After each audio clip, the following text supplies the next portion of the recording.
हाँ जी, top hidden gems in pharma dear. ये कुछ ऐसा टॉपिक है जो बहुत दिलचस्प है। ऐसे टॉपिक्स के बारे में जिन्होंने आपके बारे में मे बी आपने सुना नहीं होगा या सुना होगा लेकिन उतना तवज्जो, उतनी इंपॉर्टेंस नहीं दी होगी डियर। सो अगर मैं इन टॉपिक्स की बात करूं, हिडन जेम्स, सो सबसे पहला होता है हमारा फार्माको इकोनॉमिक्स। जी हाँ, फार्माको इकोनॉमिक्स, यानी कि आपको मालूम होना चाहिए कि फार्मा में इकोनॉमिक्स कितना इंपॉर्टेंट है। जैसे फार्माको थेराप्यूटिक्स है, फार्माको विजिलेंस है, फार्माको इकोनॉमिक्स मतलब पैसों से फार्मा प्रोडक्ट्स के बारे में लिंक करना डियर। ठीक है, जैसे कि एक मेडिसिन है, वो आप एक बार वो मेडिसिन लेनी है, वो 10,000 की है, और एक मेडिसिन है वो 1,000 की है लेकिन वो 12 बार लेनी है, तो वो मेडिसिन 12,000 की हो जाती है इन ऑल। लेकिन लोगों को क्या लगता है कि यार 1,000 वाली ले लो, सस्ती पड़ेगी। लॉन्ग टर्म बेनिफिट देखने होते हैं डियर। एक 10,000 की लेने से एक 10,000 की लेना बेटर है ना डियर, 12 लेना 1,000 की। करेक्ट, यस और नो।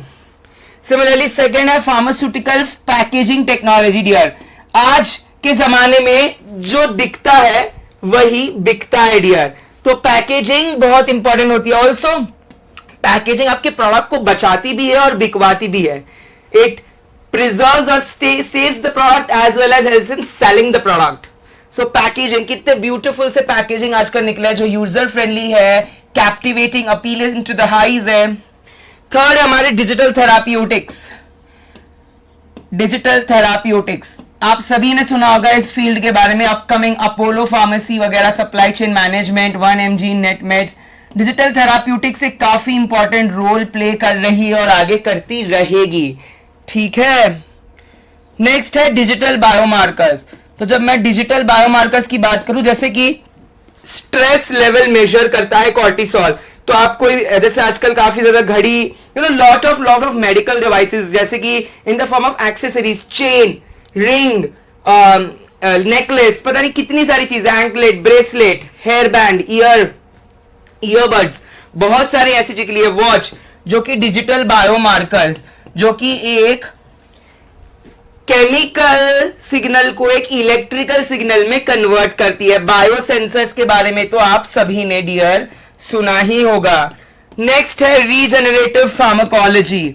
अब रीजनरेटिव फार्माकोलॉजी डियर काफी ज्यादा इंपॉर्टेंट है। पूछिए क्यों डियर, पूछिए मुझसे क्यों डियर, क्योंकि रीजनरेटिव फार्माकोलॉजी पे आजकल काफी लोग काम कर रहे हैं। जैसे न्यूरोजेनेसिस, तो बहुत सारे neurodegenerative disease like Alzheimer, Parkinson, Huntington, in disease में आपका न्यूरॉन्स का लेवल कम हो जाता है, डिजेनरेट होते रहते हैं, जिसकी वजह से एसिटाइलकोलिन, डोपामाइन, बहुत सारे न्यूरोट्रांसमीटर्स भी कम हो जाते हैं डियर। सो न्यूरोजेनेसिस या न्यूरो रीजनरेशन काफी ज्यादा इंपॉर्टेंट है, रोल प्ले कर रहा है। जैसे आजकल stem cell therapy, gene therapy बहुत चला है, बिल्कुल वैसे ड्रग डिवाइस डिलीवरी बहुत इंपॉर्टेंट है। जैसे इलेक्ट्रोस्यूटिकल्स हो गया, बहुत सारी डिवाइसेस है जिसके थ्रू आप ड्रग डिलीवर करवाते हो at a specific rate, at a specific location, तो वो रेट भी डिटरमाइन करती है और टारगेट भी डिटरमाइन करती है डियर।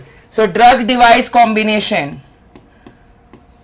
ये भी बहुत महत्वपूर्ण है। And the last is waste management dear, waste management. And ये जो मैं आपके समक्ष लाया हूं, ये ऐसे ही हवा में नहीं है।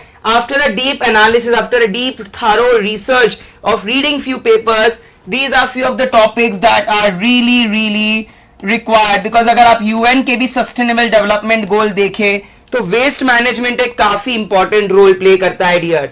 वेस्ट मैनेजमेंट यानी कि आप जब भी फार्मास्यूटिकल वेस्ट कितना सारा जनरेट होता है, कैसे उसे रिसाइकल, रीयूज, रीपर्पस करे।